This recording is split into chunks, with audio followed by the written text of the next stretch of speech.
እዚህ ጋር ብታለቅሽ ብትነፋረቂ ማንም ይሰማሽ የለም። ለገንዘብሽ ነው የመጣሽው። ኢቭን ጥሩ የሆነች ማዳም እንኳን አግኝታ መያዝ የማትችል ሸቃላለች። ለአንድ አመት እኔ አልቅሻለሁ። እመኑም የማትቀይሯት አሰሪ አትኖርም። ብዙዎቻችን ማዳም ቤት ያለን ልጆች የምንሰራው ትልቁ ስህተት ይሄ ነው።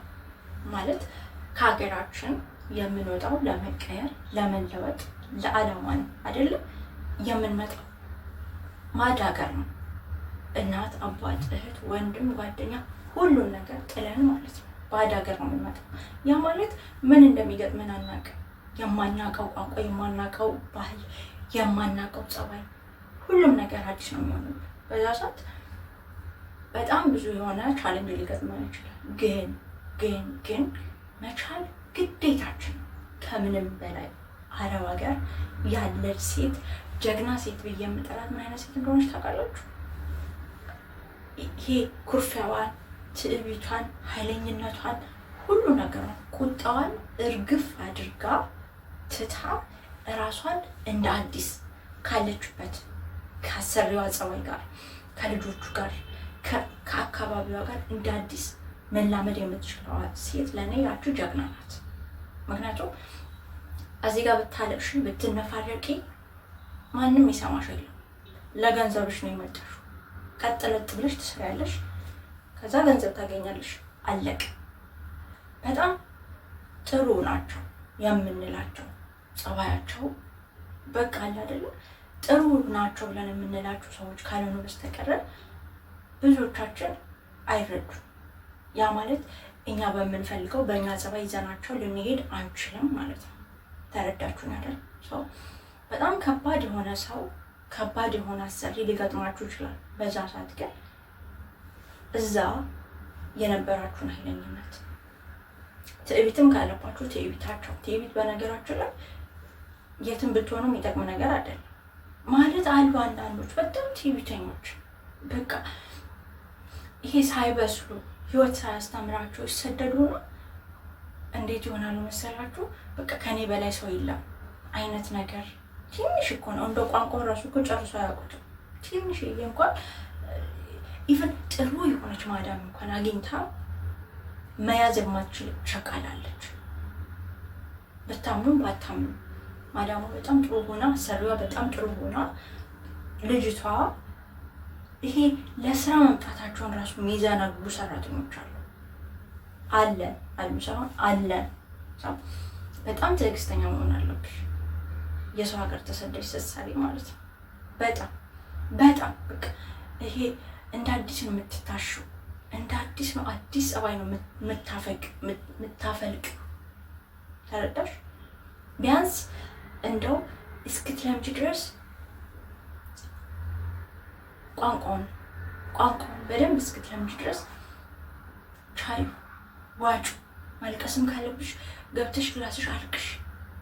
የምር እኔ በጣም ብዙ ጊዜ ነበረ ማለቅስ፣ ብዙ ጊዜ ቢያንስ ለአንድ አመት እኔ አልቅሻለሁ። ስትጮህብኝ በቃ የሆነ ያላጠፋሁትን ነገር አጥፍተሻል ስትለኝ ምናምን በጣም ነው የሚከፋኝ። በእሷ ፊት ግን አላስታውቅም መከፋቴ። ከዛ ገባና ሽንት ቤት አለቅሳለሁ፣ በጣም ዝቅዝቅ ብዬ ማለት ነው። በእውነት ነው የምላችሁ። ግን ከዛ ጨርሼ ፊቴን ታጥቤ ምናምን እወጣለሁ። እዚህ ጋር ንዴቴን ጨርሼ ማለት ነው። አቅም ቢኖረኝ ብችልና በቃ እንዴት አድርጌ ላስረዳችሁ፣ ብመታት ሁላ ስሜቴ ነው። ግን አልችልም። አውቃለሁ አላማዬ። እናቴ አይደለችም፣ ገባችሁ? አሰሪ ናት። ያው ባዳ፣ የሰባት ቤት ባዳ። ቻሉ። የማይታለፍ ነገር የለም፣ የማይቻል ነገር የለም። ከዛ በጣም ትዕግስታችሁ ሲበዛ፣ ትህትናችሁ ሲበዛ፣ ጨዋነታችሁ ሲበዛ እመኑ የማትቀይሯት አሰሪ አትኖርም። ይኸው እኔ ምስክር ነኝ። የእኔ ሴትዮ ከፈሷ ጋር የተጣላች ነበረች። የምር በጣም ኃይለኛ ከመሆኗ የተነሳ ይሄ በውሃ ቀጠነ ነበር የምትጣለኝ ማለት ነው። በቃ አምላኪው አስችለኝ ነበር የሚለው። እግዚአብሔር ይመስገን አስቻለኝ።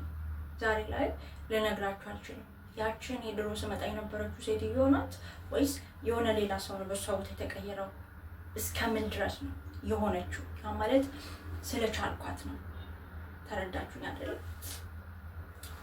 ይቅርታ ለፀጉሬ እየፈታሁት ነበር እና ቪዲዮ የመስራት ሞራሌ ተነስቶ ቪዲዮ መቅረጽ ጀመርኩ። ለዛ ነው እና ማለት ነው ዛሬ በደንብ ላወራበት የፈለጉት አረብ ሀገር ስትሰደዱ እባካችሁን መጀመሪያ ላይ ግዴታችሁን ጠንቅቃችሁ ወቁ።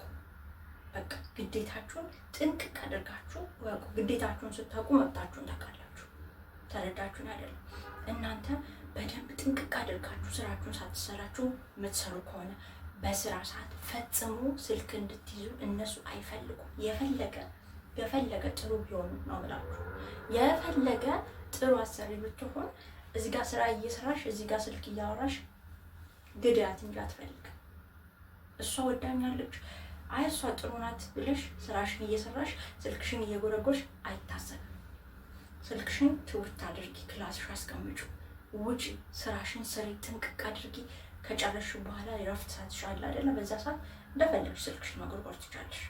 ግን አንድ ቀን ስራ እየሰራሽ ስልክ ስትጎረጉሪ ወይ ስልክ ይዘሽ ምናምን ካየችሽ በቃ እኔ ከቤት ሲወጣ ሁሌ ስልክ ላይ ነው የምትጣደው፣ ስራ አትሰራም ነው። የፈለገ ቤቷ ንጹህ ሆኖ ብታይሽ እንኳን ማለት ነው በቃ እቺ ልጅ ስራ አትሰራም ነው የምትልሽ።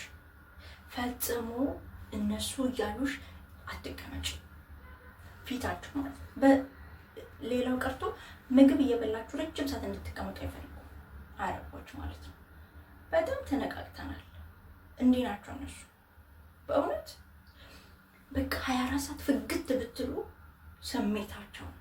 ግን እናንተ እንደዚህ ብሎ መጀመሪያ ደፍሮ እንዳይናገሯችሁ አትሰሪም እንጂ እኮ አትሰሪም ስራ እንዳትባይ ቀድመሽ ብልጥ መሆን አለብሽ። ጥንቅቅ ብለሽ ስራሽ መጀመሪያ ጨርስ አድርገሽ እነሱ ያሉ ቀጥፍ ቅርፍስ እነሱ ጋር መቀረፈፍ አይሰራም። አትንቀራፈፍ።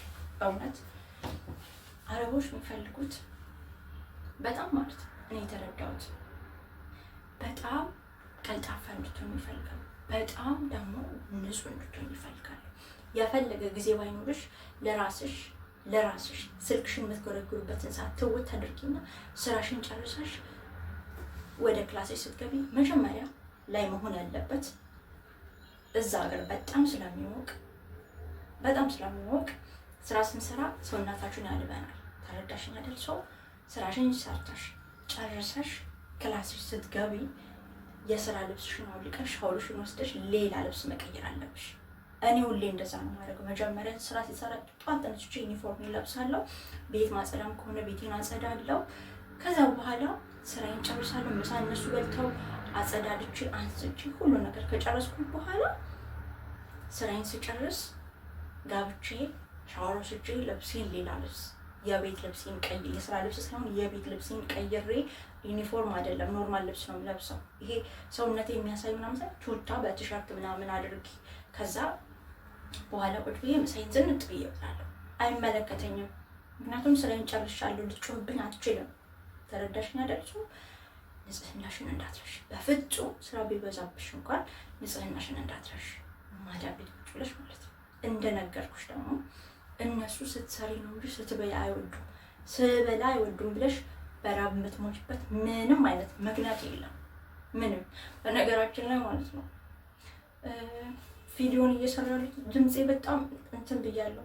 4 ዓመት አልሞላኝም። እርግጥ 3 ዓመት ከምናምን ወሬ ነው፣ ከ4 ነው ምናምን ወሬ ነው። ግን ስልክ እስካሁን ይዤ ስራ እየሰራሁ ስልክ ይዤ አታውቅም።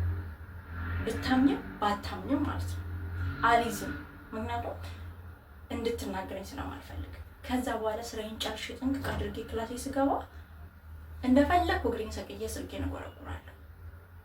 ብትናገረኝ ስራዬን ጨርሻለሁ ነው የምላት በኮንፊደንስ ማለት ነው። እድል አልሰጣትም እንድትናገረኝ። ገባሽ አይደል? በጣም ጥንቁቅ መሆን አለባችሁ። ስትጠነቀቁ ጎበዝ ስትሆኑ ሳትወድ በግድሽ ማዳምሽ ታካብሻለች። በእውነት ነው የምልሽ። እኔ ምስክር ነኝ። በእውነት እኔ እዚህ ቤት የነበሩ ልጆች እንደዚህ ደም እንባ እያለቀሱ ነበር የሚሰሩት። ኢቭን ምግብ ሰርቶ መብላት አይቻልም ነበር እዚህ ቤት የሚሰሩ ማለት ነው። ጩኸቷ ጩኸት አይደለም፣ ግን ዛሬ እሱ ሁሉ ታሪክ ሆኗል። ምን ሆኜ ነው? እግዚአብሔር ረዳኝ። ከዛ እኔ ብልጠት ተጠቀምኩ። ገባሽ? እስከምለምድ ድረስ ዱዳ ነው የሆንኩት። በቃ ዝም እሺ እሺ እሺ በትህትና ግድል አደረኳቸው። አሁን በቃ ከኔ ውጪ ሰው ያለ አይመስላትም ሴትዮዋ። ተረዳሽኝ? ሰው ግዴታሽ ነው ብልጥ መሆን።